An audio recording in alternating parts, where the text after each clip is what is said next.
What's happening, folks? It's hot as a mug outside, but we staying cool up in this piece. It's Sport and Convos with Eddie and Mike. It's me, Mike. I'm here with my guy. Eddie P, at your service, feeling fresh and clean. He might look different, but it's the same Bama. Yeah. Just a little less hairy, I guess. I'm disappointed, but it is what it is.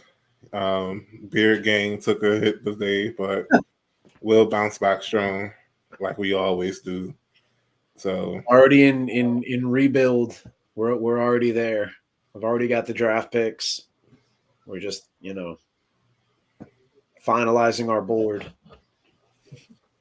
But yeah, we got a nice show for y'all today. We're going to talk some Commanders. We're going to talk some USA basketball and USA soccer.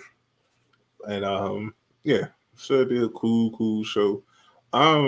This isn't on the headline, but it seems like it's the topic of the summer. So I'm gonna just let us talk a little bit on this. But the WNBA Rookie of the Year race.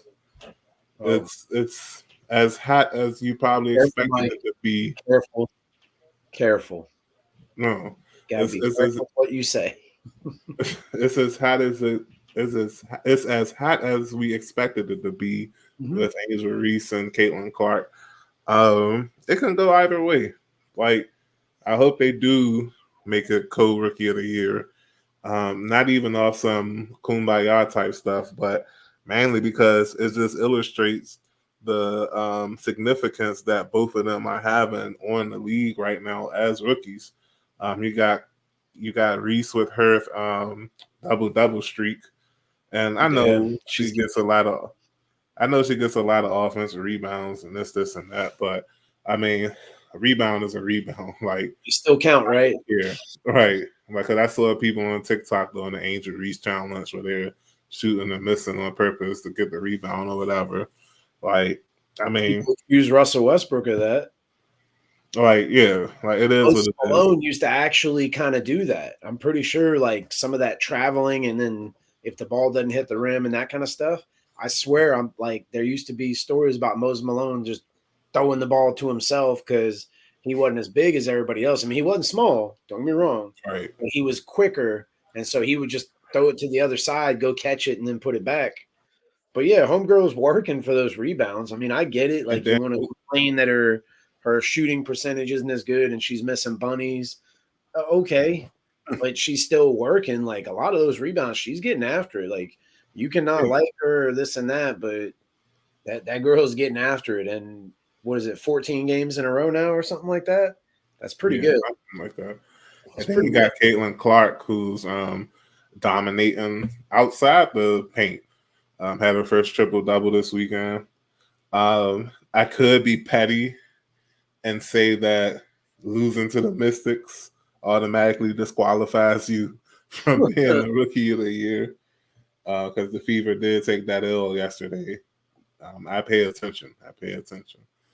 But I'm joking. Like, Caitlin Clark, she's nice. Angel Reese is nice. Like, this whole discourse, I kind of agree with people on Twitter. I do feel like a lot of people are using them as let's say a Trojan horse.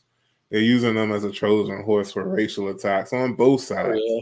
Like, it's not even just Caitlin. I mean, it's not even Angel Reese who's getting the racial attacks. Caitlin Clark is getting attacked too for her race. So it's all like nonsense to me. And of course, historically speaking, African Americans are demonstrated against and tortured and like hell. Like, they've been like, yeah, it's documented history.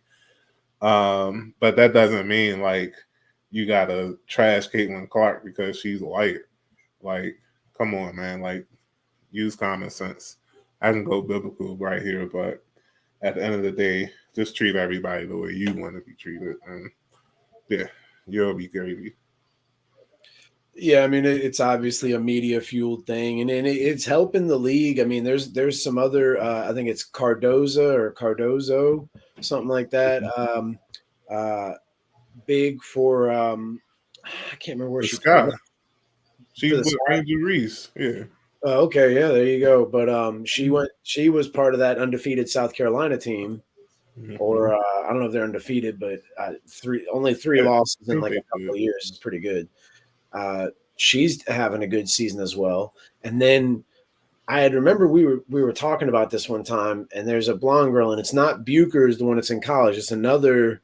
There's a tall, skinny blonde girl. It's a rookie that was quietly doing pretty well, but I think she got an injury and is out for the year. And I do apologize for not knowing her name, but You talking about for the Sparks, it's the possible. Los Angeles? It's possible. She's a rookie, and she was doing pretty well. I thought, like just all around, all things considered. Um, Cameron Brink. That's her name. yes, that's it. That is it. So you got a number of players starting to get exposure because of this. So it's one of those things where it's like, yeah, it's kind of wrong because I don't think either one of those girls like care one way or another, except like from the basketball, like being competitive and that kind of thing. I don't know, but I don't think they like hate each other or nothing like that. And I think it's just typical because however you want to break it down about like talent and who's better and all this, like Caitlin Clark is moving the needle. And I think people just got to accept it. Like I made statements before on this. I think those players would be real well to like, they don't got to kiss up to her, but at the same time, like it is what it is. Like she's probably going to help them all make a lot more money if they just like play ball. I'm not saying shut up and dribble. I'm not, right. You like play tough against her, bust her ass, go right at her. Mm-hmm. You know what I mean? I'm not saying don't do that.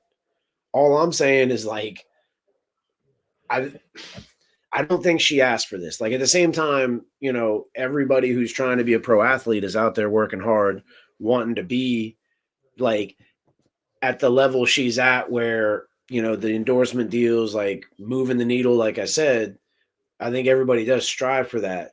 But all I like that's within the sporting aspect of it, not this whole other social type of thing that's going on. But I hopefully like a lot of good can come of it because you see for the most part, these girls are, excuse me, these women are all acting with class, right? And I'm not saying it like we should be surprised, but that has to be part of the discussion as well, is that this is not like a bunch of like women acting like ratchet, like loving hip hop or something like that. These, these are young girls who are out, excuse me, young women. I did it again. These are young women who are out here working and trying to, they're trying to build their brand up, like collectively and individually. So, I'm not going to front like I watch games, but, they're doing it. Good for them. I wish them the best. Yeah. I'll watch a game if somebody else talking about it or watching it. But yeah, I don't watch NBA basketball like that, so it's not like I'm Yeah, that's true. favoring one over the other. I'm just not interested as much as I used to be. But I do pay attention at least and catch up when I can. But enough about. No, I'm joking. We had some interesting news this week in Commanders Land. The gold pants are back. And that might not sound important to some of y'all, but to a lot of us, we really dig that look, the burgundy on gold. And I hope it's just burgundy. I hope they don't wear the gold pants with those white jerseys because it just wouldn't work. Like, there's no gold anywhere in that jersey. The white away jersey that the Commanders wear. Kind of almost have to, you almost have to exclusively only wear the burgundy, because if you tried to wear the black jersey, then it would the whole Steelers thing that's already been said. Oh, yeah. I forgot we even had a black jersey. No. Well, yeah, it's because we played so bad, so people called them the trash bag or whatever. We won a game in those jerseys before. So Yeah. It's not as cursed as the all burgundy joints. Well, the previous all burgundy, the Redskins all burgundy were cursed, but the Commanders all burgundy is okay. But yeah, It's a it's a classic fresh, look. yeah, fresh look, classic look. Pays homage to the old team. Um, I'm with it on a scale of excitement. I'm a good 4.5 out of 5. Like I really do like the look and um, expect it to look even better in person on TV or whatever. I hope they don't use it in preseason. That'll be lame. Say that for man, honestly, I would say that for like fall. Like I wouldn't even rock those until after October. I mean, not after fall starts. I would start wearing those, and the first couple of weeks just rock the white on white or the Yeah. um, burgundy on burgundy or burgundy on white. I actually like the burgundy jerseys are fine. It's the white jerseys that give me pause on the Commanders. They look like they should be.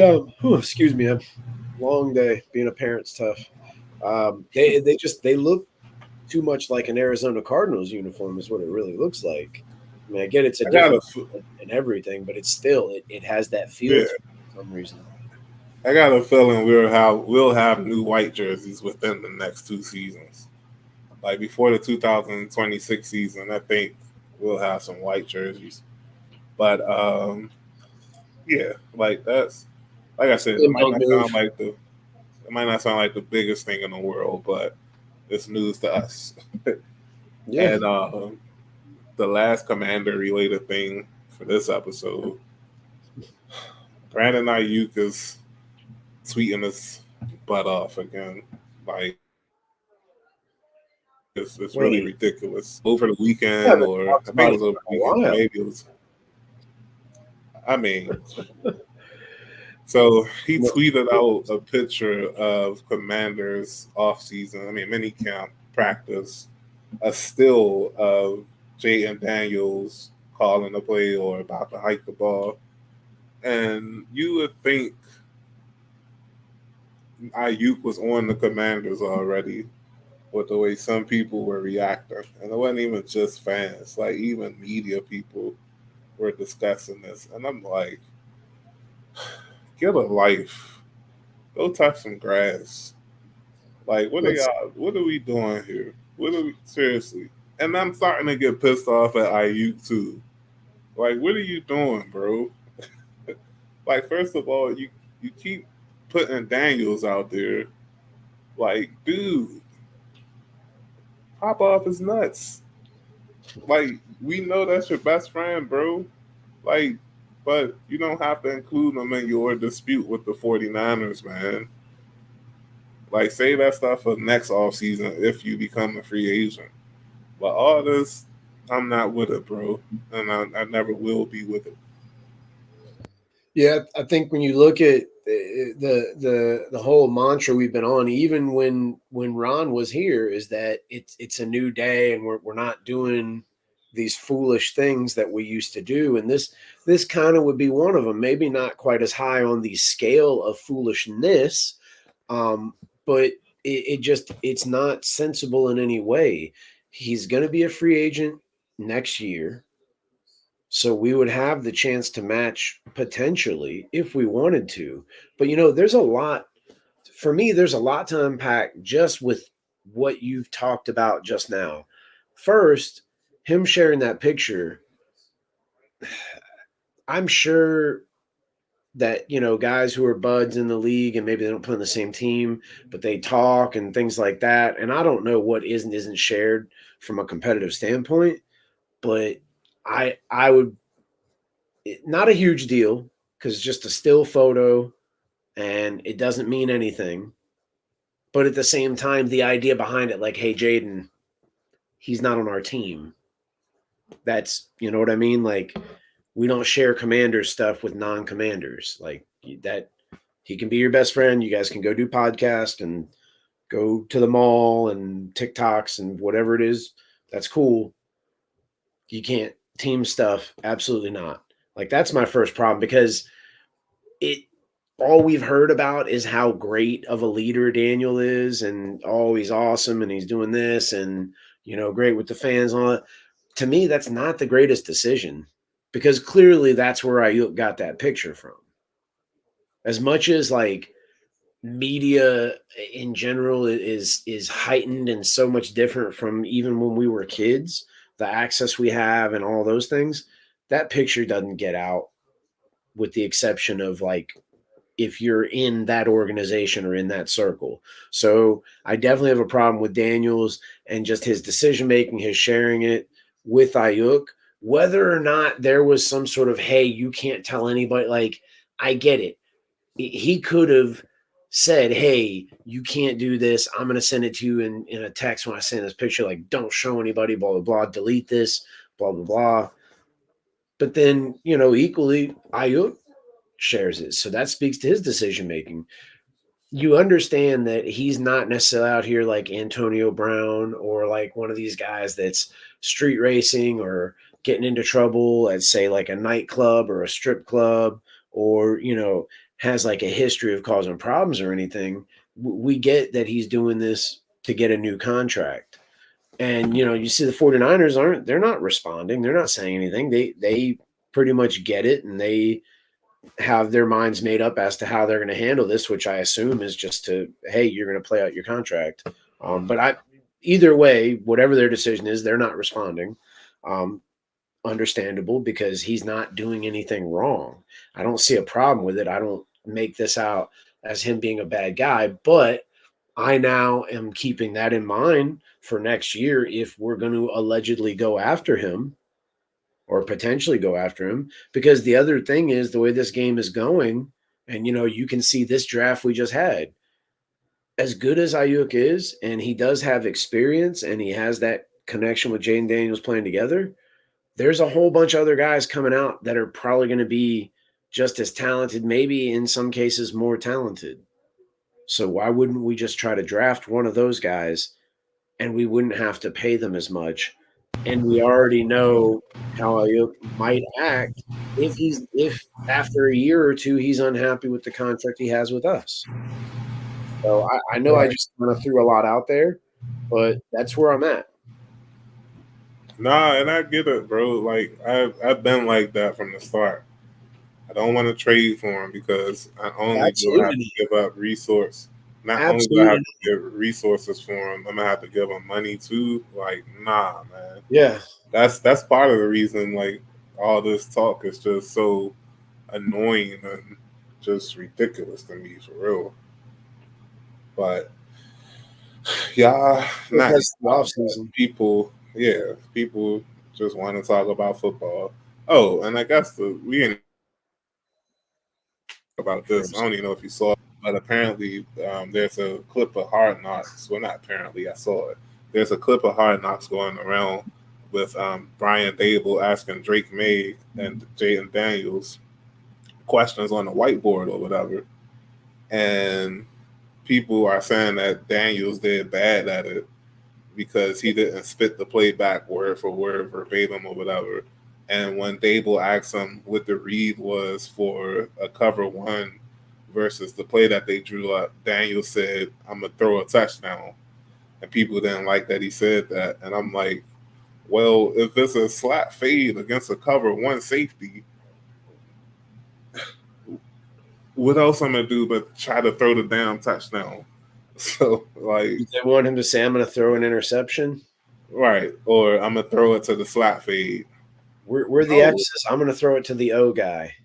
I'm gonna throw a touchdown, man. Like, For a second, I thought where you were going is that it was evident that Daniels was like, let me think of the proper adjective here, that he was like doing bad on purpose at the whiteboard to not get drafted by the Giants. That's what it I don't literally think he was selling them. I you don't think you he was. were you were right there at that exit.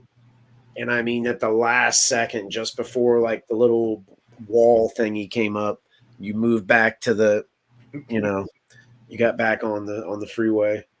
Was But a yeah. lot of people were commenting and on and whatnot, and I'm like, even one dude was like, it was the worst thing he ever seen, and I'm like, it was only 30 seconds. Like, Worst thing he's ever seen. He was doing it for clout. I don't even remember his Twitter handle. Did not see the GM telling Saquon he can go ahead and test the free agent market. I didn't even look at that video because I honestly I don't care either way, and I don't want to see.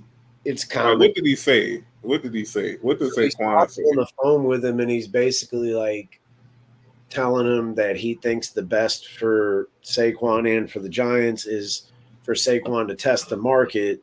Mm-hmm. But then he it's like he wanted not right of first refusal, but he wanted like basically like to still have a vote saying like whatever the offer is, give us the chance to match it.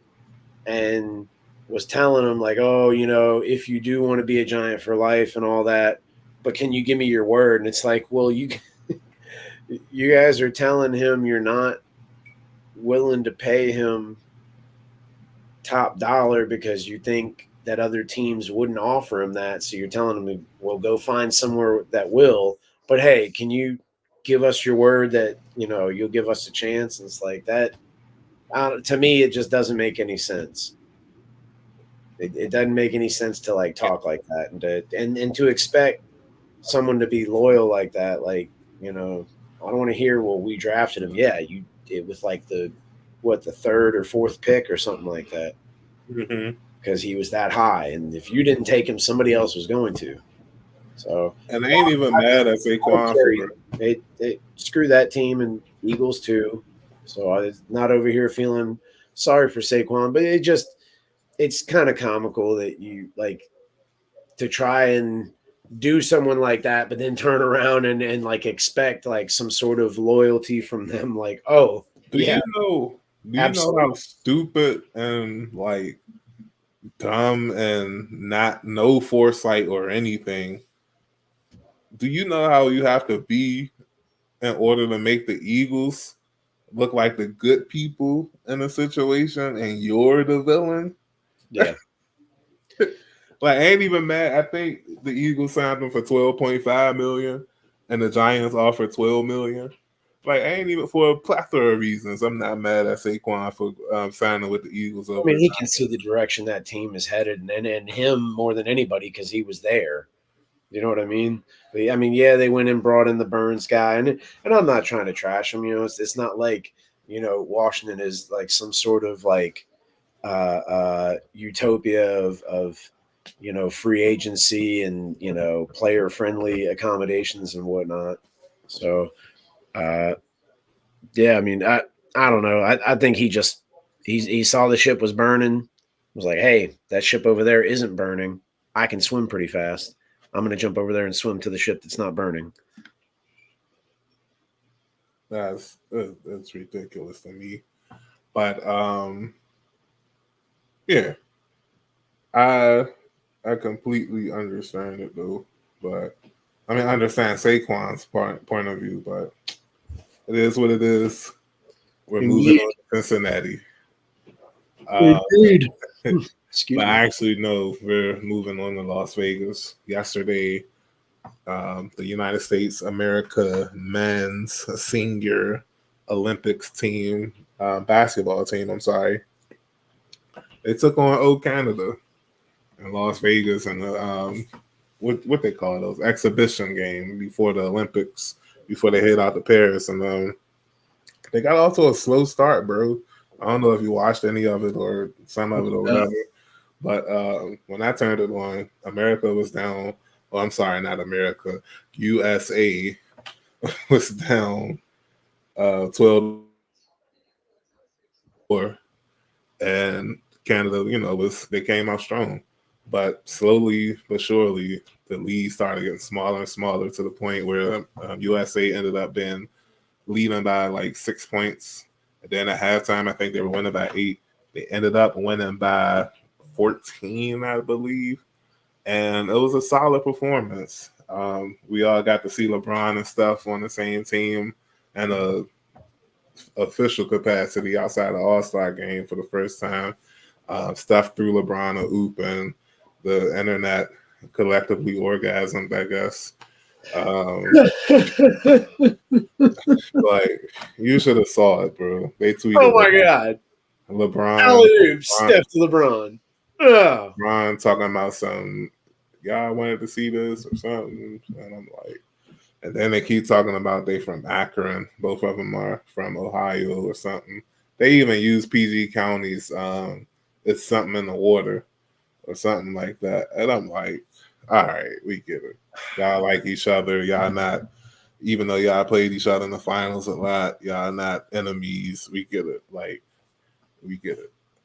But the rest of the USA looked nice, man. Anthony Edwards, he was cooking in the first half.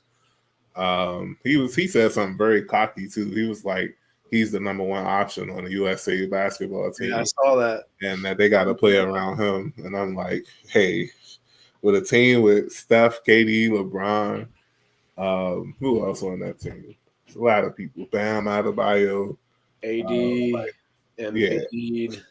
Yeah, like, oh, he didn't do much last night. He actually fouled out. Like, who fouls out of the Olympic game, bro? Like, come on. But nevertheless, like, it was a nice tune up.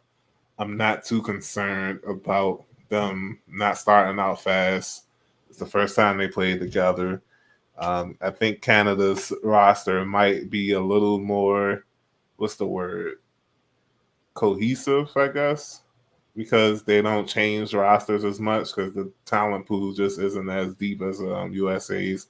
And that's just me being honest. Like we're still talking about people that aren't on the team that would probably start in Canada, like Jaylen Brown. So, yeah. Do you think he was snubbed, considering there's multiple Celtics on I feel like he should have went in before Derek White, like easily, like no question. And probably other players MVP, like, and the other three guys is like they were on my team and they didn't win MVP. So, but like maybe is he Halliburton really? You froze up.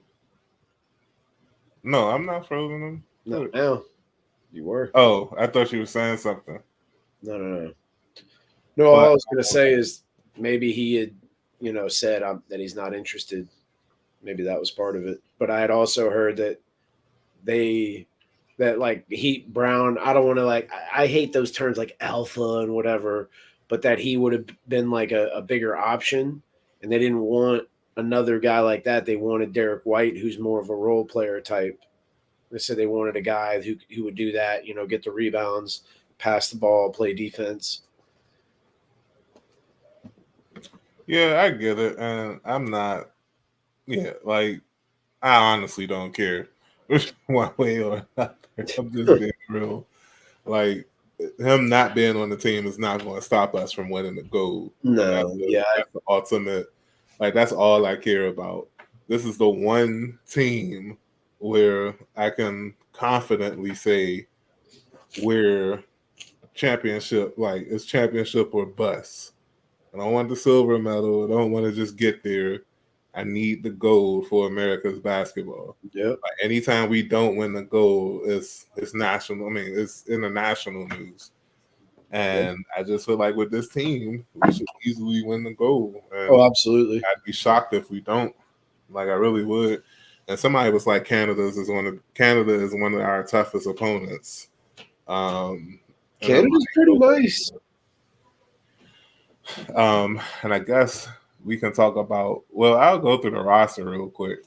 And don't forget, y'all, it's 3-on-3 basketball this year too in the Olympics. So we'll definitely talk about that when we get closer to the opening ceremonies.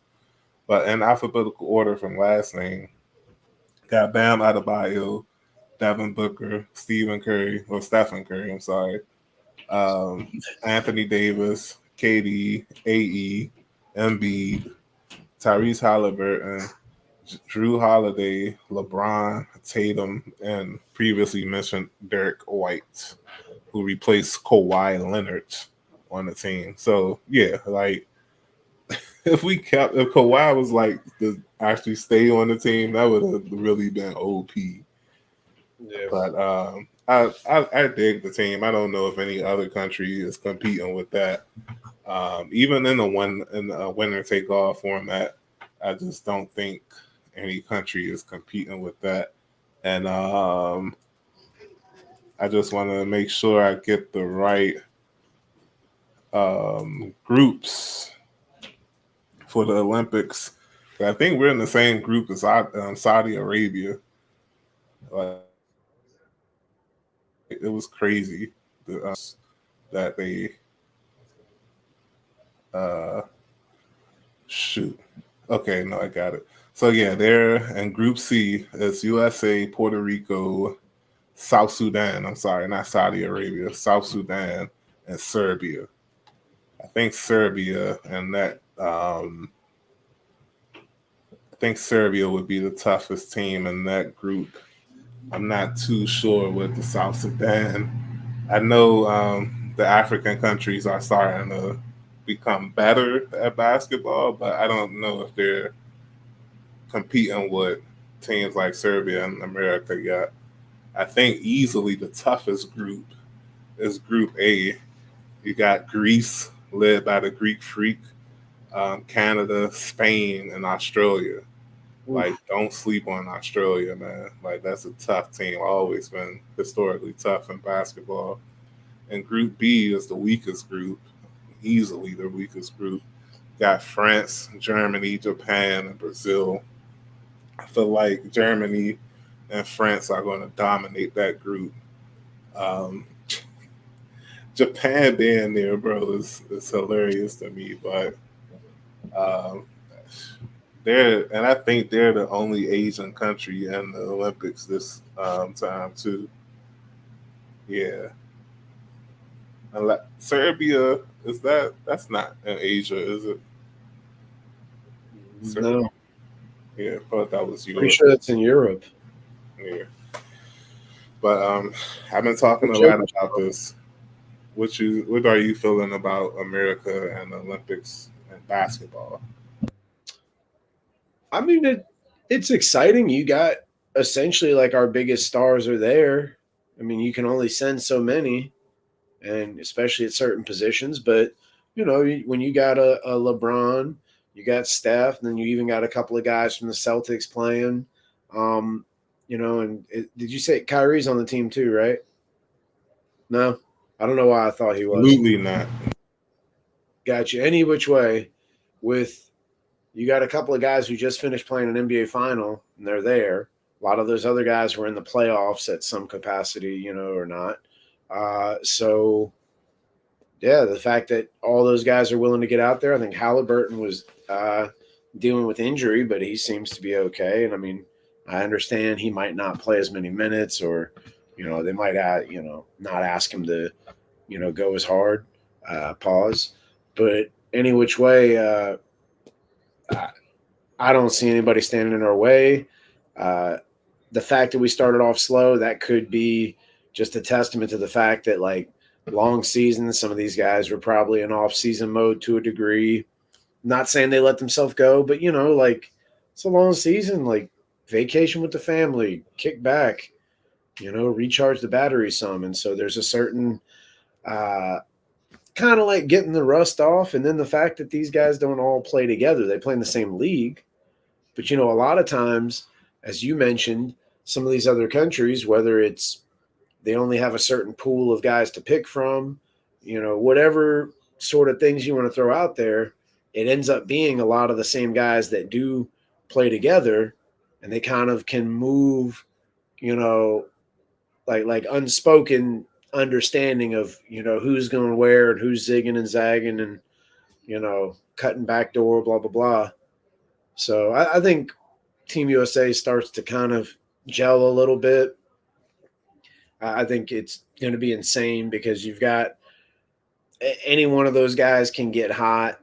I mean, especially a guy like Steph, hitting threes, and then you got him and Jamal Murray potentially playing in the backcourt together.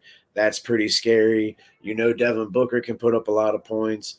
I don't really need to say anything about LeBron. Just pick any facet of the game, he's going to be doing it at a high level. And just being a star, like I mentioned with Caitlin Clark moving the needle, you got to figure he's going to be the guy. Like, I don't want to. It's like Kobe, that whole thing.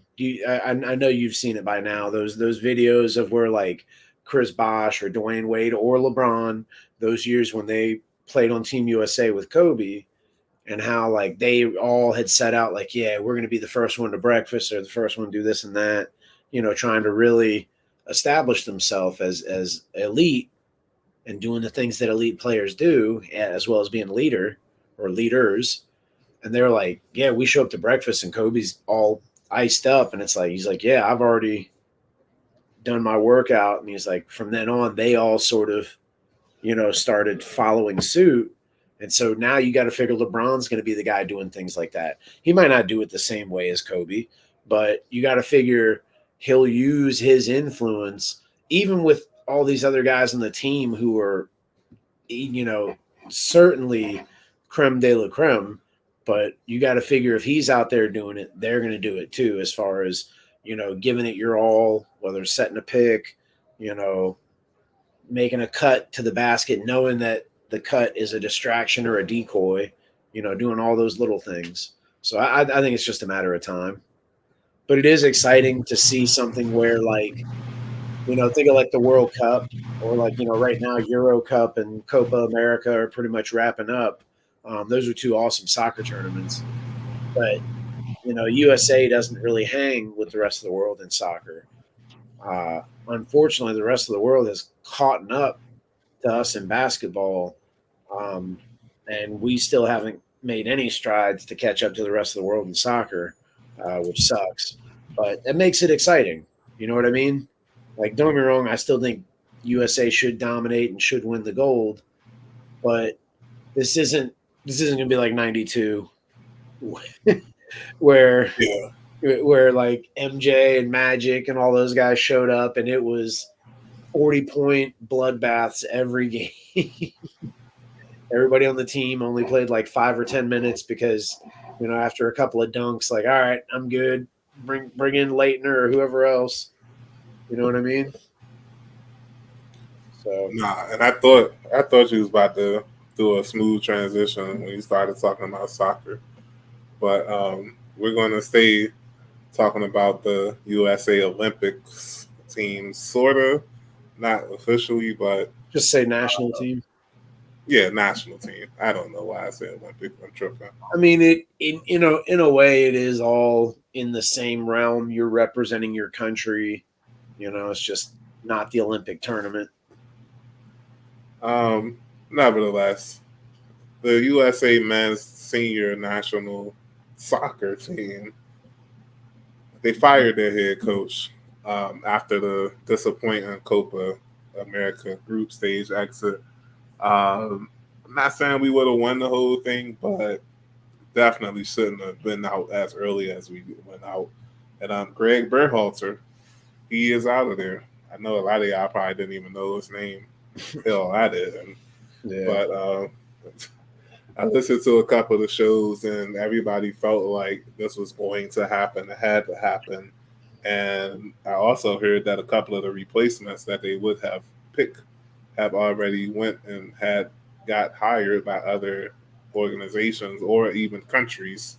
So yeah, I don't know what their plan is, and I heard the team was overrated. Like people were saying that it's not as good as people saying they were. So I don't know. I thought we were improving as a country when it came to soccer, but it feels like we're stuck in a Washington Redskins way, so to speak, minus the drama off the field. Yeah. Well, the talent's definitely there. Pulisic is sort of the, he's the Landon Donovan or like Clint Dempsey, whatever you want it to be. He plays for AC Milan now. He did play for Chelsea. He's sort of the recognizable American who gets, good burn and is a solid player in Europe. We've got some other guys who are good, but I don't think we have too many who are starters. A lot of our guys are, coming off the bench or playing sparingly at that. I think that could play to a factor. The storyline is that a lot of these guys liked Berhalter, but I don't know if you remember this. So Greg Berhalter, I believe, played for Team USA as well, alongside a guy named Claudio Reyna. They actually, I believe, all uh, Berhalter and Claudio Reyna, and then both of these two gentlemen's wives all went to college together. I want to say it was either UVA or UNC. I can't remember. I think UVA. And there's been a falling out in that relationship. They all like this was like a sort of a soccer tandem family, because I think it was Reyna's dad coached the Claudio Reyna and Berhalter as kids. And so now Claudio Reyna has a son, Gio Reyna, who's actually really good, plays for Dortmund. It's a German soccer team. And there was an issue with Berhalter playing him, and it led to all this drama. We talked about it on the show. It was a hot rod topic at the time, and I believe Berhalter had been asked to step away from the team, or they were going to fire him, or something happened, because the Reynas were making all this fuss, and they were bringing out personal stuff about Berhalter's relationship with his wife and them arguing and domestic types of things. And it just became a total S show, if you will. And yeah, for some reason, he was, I swear, it's like they fired him and then they rehired him. And I think right away, that kind of mess already, it just, to me, something wasn't right. I didn't like it. And I'm not going to sit here and tell you it's his fault that they lost, but at the same time, this is kind of how that goes in that sport. I do think he maybe, especially like towards the end there in the Uruguay game, it was kind of like he had accepted defeat, because they had to win that game to get in, but they could have got in with just a tie had Bolivia and Panama tied. But Bolivia was so god awful this tournament. Everybody was getting, just beaten up on them, and Panama took the lead. He, like, that information is something he got instantly during the game. They put it up on the scoreboard. It's no different than we go to a Commanders game and they show scores for all the other games. You can see. And so this was known. The players, I'm sure, could see it as well. He made no adjustments. He just kind of seemed like he's like, well, there goes that. So and where we go from here, I have no clue. I did see on ESPN that they're targeting Jurgen Klopp, and I understand. Hey, look, the Commanders called one time to check on Pat Mahomes' availability via trade, right? So you got to do what you got to do. Take that shot. You know what I mean? You never know. But in similar fashion, Jurgen Klopp, and I know you're not a big soccer guy, Mike. He's been the coach at Liverpool for a while now, and he won essentially like the Super Bowl Champions League trophy. And if I'm not mistaken, I think they finished the season winning the EPL. But he had said, like, I'm done coaching, at least for a little bit. It's a grind. You know what I mean? Think of American coaches and what we ask. It's no different than in soccer. They're working on development. They're looking at who's on their team. They're looking at what the strategy is for whatever team they're playing, and how they're gonna impose that strategy in practice so that it can be executed to perfection in the game. It takes a lot. And this guy had said, "Yeah, I'm trying to I'm trying to step away for a little while and focus on family and all that." That's the total opposite of what Team USA would be asking out of him. So that I think that's just a done deal. I don't know who the other guys you had said that they had targeted but have already been hired. I hadn't heard any of that. I have no clue.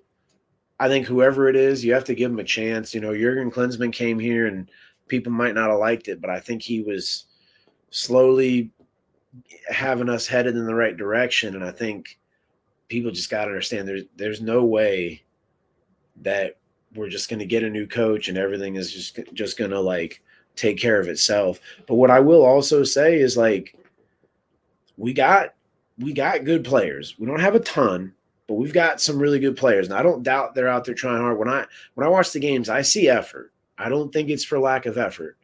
But at the same time, like they're going to have to step up.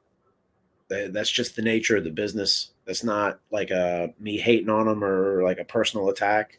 That's just, they want to be those guys. They want to be that dude at this time to step up and show that you are him.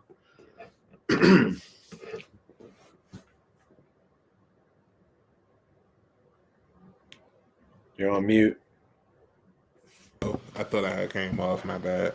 The last topic of tonight.